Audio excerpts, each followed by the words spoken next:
Joe Rogan, Sold Not For Sale podcast. Coach Colin here. Joe Rogan talking about the useless nature of the Kardashians and how everybody who is young now wants to be an influencer.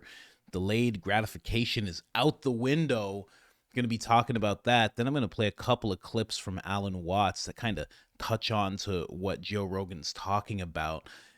Sorry for these more esoteric, spiritual, I guess you could say, type of episodes, but it's really interesting me right now. Every now and then we got to get back to the core of ourselves. And, I'm experiencing that right now. So I hope you're along for the ride, but let's start with the Rogan clip, then we'll jump into the other stuff. If you want to be successful, even in things that you're inspired to do, you have to be willing to work when you're not inspired. And that's where discipline comes in. Wisdom, I argue, is effectively delayed gratification. That, figuring out that investment now, that doing something that doesn't feel good now results in a big reward later, that's a huge part of the key to life. And in part, that's what all of these consumer realms that are stealing from us are taking away. The point is, if you want to be investing in something and you're willing to pay the price of whatever unpleasantness or time or whatever it is that you're spending, and you've got all of these competing things that can give you a hit of dopamine right now, it's very hard to develop that skill. Yeah, that makes sense. And this sort of entitled world that we live in, where we're so used to things being instantaneous and immediate gratification, that becomes a kind of a core tenet of how we interface with the world. We only are interested in things that give us things right away. Heather and I used to teach an exercise, something we invented called Learn a Skill, where we would have students define any skill that they wish to learn. It had only one requirement. The requirement was it had to be objective, whether you had succeeded or failed. It couldn't be subjective, right? Okay. And the idea was not to get you to learn the skill. That was a collateral benefit. The idea was to get you to pay attention to how you develop a skill so that you would learn how your own mind learns, and you could apply that to things that you wanted to learn later in life. But what we often found was that these students, these would have been millennials, were very unrealistic about how much effort it would be required for them to accomplish one of these things. And they would just get schooled by how much harder it was to build the thing they wanted to build, or to program the computer to do the thing that they wanted to program it to do, or to play the song that they were hoping to play. Something had trained them that life was easier than it was. And that was kind of a tragic lesson. Right. And it's the trust fund kid. It's the same sort of a thing. Yeah, but these weren't trust fund But kids. I mean, I don't even mean it's the what a trust fund kid has. They want things handed to them all the time. And we've kind of like set up a whole society where kids think that things should just be theirs. Totally. Yeah. And also we've set up a society where people become exceptional with no merit. Right? Like social media influencers and TikTok influencers are people that they just captivate attention, whether it's by, clickbaity headlines or whatever they're doing, or just like being hot and dancing around in front of the screen. They're doing that, and that has become one of the main things that children aspire to. When they ask kids what they want to do, one of the big things that kids want now is to be famous. It's much more prevalent than it ever was in history. Because before it was really hard to be famous. If you wanted to be famous, you had to be a real psycho. Like, you had to be like completely ignored by everyone around you to the point where, like, you know what, God damn it, I am special and I'm going to show the world. I'm going to be on that stage singing that song or whatever it was, being in that movie on that big screen. And you had to really want it. You had to be really sick to get to the top. And a lot of them really were. And that's how you made it. And so it was a very rare thing that most people did not aspire to because they didn't think it was a realistic goal. But now people see people that are nothing. There's nothing special about them, and they're billionaires. Like if you watch the Kardashians, they're cute. Okay, they have nice clothes, but like the whole show is based on very boring people who are living these extremely privileged lives for no reason that anybody can explain that makes any sense. They've generated hundreds and hundreds of millions of dollars through no way that anybody could like map out and say like, this is how you do it. Yeah, there's no lesson to it. No lesson to it. At all. But yet they're the people that people want to aspire to. Yes, I think that's, I think we get a warped perspective because which names do you know? Well, you know the Right. people who've succeeded in this realm, and you don't know all of the people who've invested heavily in it and not succeeded. Right. But on the other hand, the internet as it stands is a training program for this. So in part, the reason that people become focused on the things that they become good at is because they get some early reward that causes them to return and try to do more, right? I'm convinced this is true. If you went back to the things that each of us are good at, you would find some early experience that caused us to stick to it enough that we ended up good. But everybody is in these social media environments competing for likes. I mean, even just inadvertently, you don't want to put up a post and have nobody react to it. Right. You hope they react, and you hope they react positively. So the internet is training people to be influencers. Most of them are not going to make it, but it's like the sports stars who become the irresistible icons in certain communities because obviously that's a whole different world of possibilities. Right. So, it brings everybody in. Well, in this case, you've got everybody in a de facto training program to be an influencer, and almost none of them are going to get there. Yeah, but they do have their Call of Duty, so they can just play that and just jerk off all day. And get Man, speaking of the Kardashians, I wonder what Alan Watts would think of the Kardashians. And I did not plan to do this, but I'm going to just see, because ChatGPT, I know some people feel like this is blasphemous, but you can just go, Alan, write a paragraph, actually two paragraphs in the voice of Alan Watts talking about what he thinks of the Kardashian. How do you even spell that? Kardashian. Okay. Kardashian family and what they do and did for fame. Let me just see if it'll just write that. Let me switch you over to the screen. I know. Some people don't like it. I know. Well, let's just see what this thing says. If Alan Watts were to comment on the Kardashian family, he may approach the concept. The Kardashians are a phenomenon, is a fantastic spectacle of modern Americana. Clear reflection of deep human yearning, not just for attention, but for a sense of being a part of the grand social narrative. The Kardashians, through their adept manipulation of media, have become icons of the existential currency of fame. They are modern day court jesters holding up a mirror to the absurdities of our celebrity driven culture. This is actually pretty solid. Celebrity driven culture where the content of one's character is often overshadowed by the image one projects. It's an art form, really, where the medium is not a canvas or clay, but personal life broadcast and consumed like a commodity.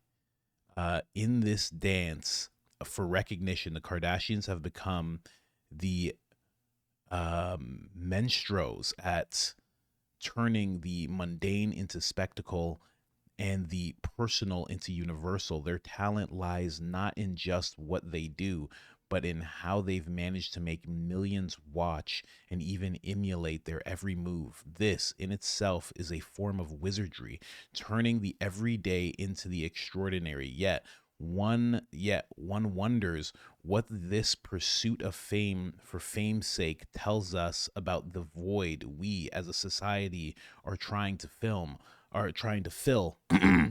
Are we seeking attention, or are we merely pacifying our boredom with the flickering images of others' curated lives, making visibility for worth? curated lives, mistaking visibility for worth. Interesting. Very, very interesting. That is I think that's what Alan Watts would say. I think he would be amazed. I don't think he would just be disgusted. I think a lot of people are like, "Oh, he would hate them and he'd do that." I don't know. I think he'd be very intrigued by the whole thing. And he'd be like, "Oh, wow, quite round. Quite round these ladies. Round parts and whatnot." Hmm? You know, I think he'd be very intrigued. And I think he'd be even more intrigued by the fact that, women started emulating not just what they do, but their body shapes, their face shapes, their makeup technique. I think he'd be intrigued by all of that. That just women just changed the way they look because of these women. I think he'd be astounded. And then if you told him how Kim actually got her start and the whole tape thing and everything, and I think he'd be like, wow. He'd be like, wow, why did you resurrect me for this? I was swimming in source, being a part of God, and you brought me back to talk about this. But it's some interesting things that came up here. You know, it seems like young people, they're very smart, but they've been fooled. Like a lot of them want to be influencers, but they've been fooled. So smart in the fact that life is a hoax, that this whole thing is a hoax. The life as they have structured it for us by design is a hoax, but then fooled by social media. And somehow it's not just that they're lazy, that fame is easier. They know inherently life is supposed to be easier. That's what it sounds like. That's what it seems like to me. They know life should be easier. But when they look around, how often do they see? You don't hear about the life of a farmer. You don't hear about the life of someone living on public land, building a log cabin. You don't hear about those simple forms of life, right? You only see the simple form of life, which is with the influencers and what they do. And that gets put on a broad stage. It's like manhood. You don't hear about the guy who just has 5 kids. Like I got it. My buddy Dre, I think he has 6 kids now. And he works for Nike. I think he does some scrap metal on the side. He loves it because he stays in shape. He's like in his 40s, but he's jacked. He looks good. Works for Nike. They really appreciate him, and he has a really, like, you always see him with his kids. He's in my Christian men's group, and anytime you see him holding a kid when he's on camera, or he's with, he has a teenager to all the way to baby. Like he has everything, and people don't put that life on the big screen. They put the Andrew Tate on the big screen. They put the Jordan Peterson being very intellectual on the big screen. They put the Harry Styles and I'm sorry to pick on Harry Styles. It's just that you wore a dress and you painted your cheeks rosy like a little doll. So I can't help but to always bring you up, or Sam Smith, whatever, and they put that on the big screen. So that's what men move towards. Men pick that, if you notice. Those are their Kardashians. Andrew Tate, Harry Styles, Jordan Peterson. Not to insult Peterson. He's obviously not like a Kardashian, but they just pick the things that they see. If we showed them different aspects of life, like I met a 6th generation rancher just the other day at the farmer's market. And it's this lady. And I was like, oh, I have to talk to her about what her life looks like. She's running a business. She's at the farmer's market selling meat and everything. But at the same time, I know she has a more simple life, She gave us free meat. She's like, here you go. Try it. Make a pre-order. I was like, wow. She's like, I'm investing in my future. Delayed gratification. Talk about that. She gave us free product and said, make a pre-order. She knew that we would like it that much that we'd make a pre-order. We already liked everything we saw, but she didn't have anything left. She's like, I have this left. You can have it. It's just, we don't put alternative lifestyles. And I don't mean alternative like the alphabet community. We don't put alternative lifestyles like the guy who bought a ranch and just minused himself from everything. The guy who just hunts for his meat and that's it. The family, the Amish family, the Mennonite types, where they do work hard, but life is so much simpler and they have more pleasures, they get pleasures from simpler things. There's a lot more simple things in the world than there are complex things. Here, let's play this Alan Watts clip here. Why isn't it playing, though? People who dropped out of college because they saw it was stupid. And they're that sort of people. We would call them perhaps beatniks. But you see, the city doesn't like it because they aren't owning the right sort of cars, and therefore the local car salesman isn't doing business through them. They don't have lawns, and so nobody can sell them lawnmowers. They hardly use dishwashers, appliances of that kind. They don't need them. And also they wear blue jeans and things like that, and so the local dress shops feel a bit put out having these people around. And they live very simply. Well, you mustn't do that. You've got to live in a complicated way. You've got to have the kind of car, you know, that identifies you as a person of substance and status and all that. So there's a great problem here in our society. Now, why is there this problem?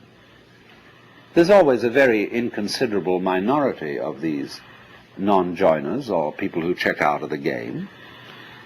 But you will find that insecure societies are the most intolerant of those who are non-joiners. They are so unsure of the validity of their game rules that they say everyone must play. Now that's a double bind. You can't say to a person, you must play, because what you're saying is, you are required to do something which will be acceptable only if you do it voluntarily. You see? So everyone must play is the rule in the United States.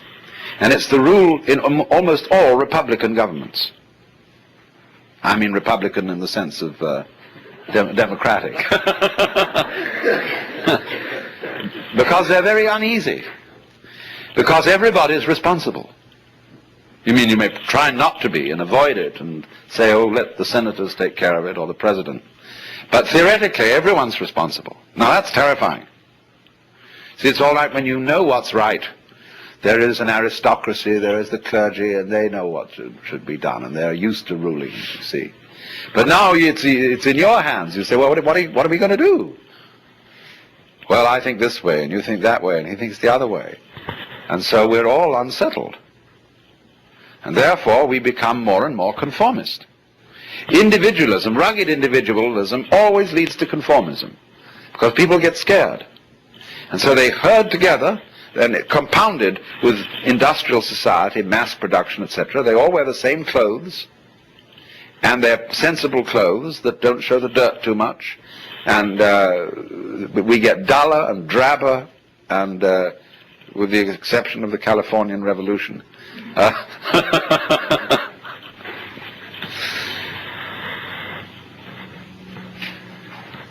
So the reason for this is, in a way, that democracy as we have tried it started out on the wrong foot.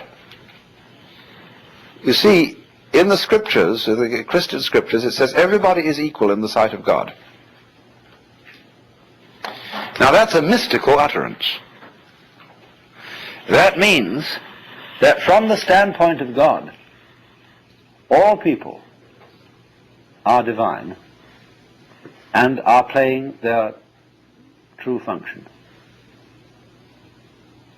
And that is something that is true on a certain plane of consciousness. But come down a step and try to apply the mystical insight in the practical affairs of everyday life, and what do you get? You get a parody of mysticism. You get the idea not that everybody is equal in the sight of God, but that all people are equally inferior. And that's why all bureaucracies are rude, why the police are rude, and why you're made to wait in lines and are obstreperous income tax individuals and all that sort of person. Because everybody's a crook. Everybody's equally inferior. See, that becomes the parody of democracy. So I let that clip run a little long just because it's Alan Watts. I don't know how a video like this only has 258 views. I mean, I know it's not an actual video, it's just audio, but still, it's amazing. But exactly what he said right at the beginning, you must live in a complicated way, right? That's why you move towards the Kardashians. They're boring, and but when you really get into it, it's not a very simple life because everything's draped in massive material, and to acquire the material is more meticulous than it seems, you know? And then, like he also said about the conformity, people do it because they're scared. There's probably a lot of women that emulate the Kardashians because they're scared. There's probably a lot of men that go for women like that because they're scared, because you don't want to step outside the box and bring home some kind of lady who has a mind or something, or who isn't boring or something, or who doesn't do the I don't know, they do the makeup thing, what is it called, contouring, where they're making their nose look a certain way through makeup, and they put it on their chest and their cheeks and all this stuff. You don't want to come home with a lady who doesn't know how to do contouring. Oh, you'd be stepping out of the line too much. But again, I think all of this is happening because I think young people know. Everybody knows life should be easier. When you're going through everything and you're doing the job that you don't really want to do, and you're going through it in such a way where it's just, I know for me, when I was working jobs like that, it just felt so dead end. And I used to always think, I'm like, wow, I have to do this for another 40 years. I'm like, this is crazy. I can't do this for 40 years. We all know it should be a little simpler, but for some reason, we're just not shown what that simple looks like. You have to really go and find it. And if you focus on the screens and you focus on the Kardashians and you focus on the influencers, then you're just like, okay, well, then I guess that's the simpler way, because they're rich, they're happy, they're not doing much. And that's kind of what I'm looking for. This perpetual, it's like a perpetual income where your life looks like it's in retirement. It's very weird when you watch them, you know? And then the exceptionalists having no merit, and then when they talk about the training ground in the Joe Rogan clip, it's like they're training people for easy, they're training them for boring, they're training them for no merit. The internet is. And all of that together, again, it goes back to you not being as effective as you could be. Effective people will eventually stand up if there's any tyranny afoot, or even if they just don't like something in the slightest. They might just assemble and get together and be like, we're not putting up with this. But if you're just easy and boring and you don't know about delayed gratification and you want everything instantaneously, well, that's primed. You've primed yourself for the government to step in and say, we'll give you money. We'll give you money. We'll make sure everything's good. We'll give you entertainment. You just got to sit there. Just relax. Just be a part of the economy. Just be the cog in the whole thing, please. You know? So it's like the internet's doing it, but it's also, there's like a they at work. And also there's the interesting aspect of the algorithm also training you. So it's like, it's not even just the they, but it's also this algorithm that trains you, and you train it. So you show it, hey, I kind of like these. And then it shows you more of that. And then it shows you how to do that. And then it shows you how to become that. And you feel like you're in complete control because you know you're training the algorithm. But in a strange way, the algorithm's actually training you more so, showing you things more so. So it's very weird. I'm going to end it off with this one here. The existence, the physical universe, is basically playful. There is no necessity for it whatsoever. It isn't going anywhere. That is to say, it doesn't have some destination that it ought to arrive at. But it is best understood by analogy with music. Because music, as an art form, is essentially playful. We say you play the piano. You don't work the piano. Why? Music differs from, say, travel. When you travel, you are trying to get somewhere. And of course, we, because being a very compulsive and purposive culture, are busy getting everywhere faster and faster and faster till we eliminate the distance between places. So you eliminate the distance and you eliminate the journey. Because the fun of the journey is to travel, not to obliterate traveling. In music, though, one doesn't make the end of a composition.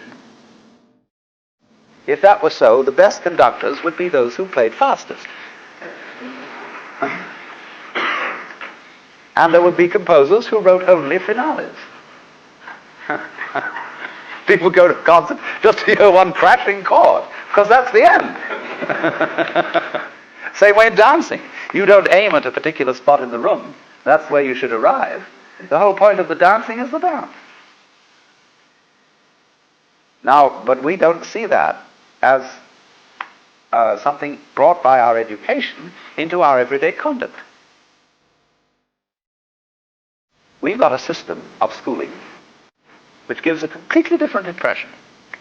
It's all graded. And what we do is we put the child into the corridor with a kind of, come on, kitty, kitty, kitty. And yeah, you go to kindergarten, you know. And that's a great thing because when you finish that, you'll get into first grade. And then come on, first grade leads to second grade, and so on, and then you get out of grade school, you've got high school, and it's revving up, the thing is coming. Then you're going to go to college, and by Jove, then you get into graduate school, and when you're through with graduate school, you go out to join the world. And then you get into some racket where you're selling insurance.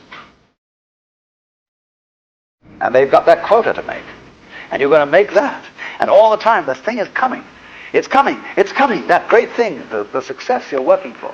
Then when you wake up one day about 40 years old, you say, my God, I've arrived. And you don't feel very different from what you always felt. And there's a slight letdown because you feel there's a hoax. And there was a hoax. And there was a hoax. That's 100% correct. There was a hoax. And I think that the young people of today, the Gen Z, I think they've seen their parents and they've watched their grandparents have that letdown happen in their lives. And they realize that there is a hoax. The problem is where they get fooled is they think the easier way or the better way or the way to liberation is through the influencer path, through the useless path. And if they could just see a few generations back to where their great-great-great-grandparents were and the pleasures that they got from simple things, I think that they would follow that path. But the problem is your algorithm doesn't show you that, and they're immersed in their algorithms. So they don't fall for the hoax, but they end up falling for a new hoax.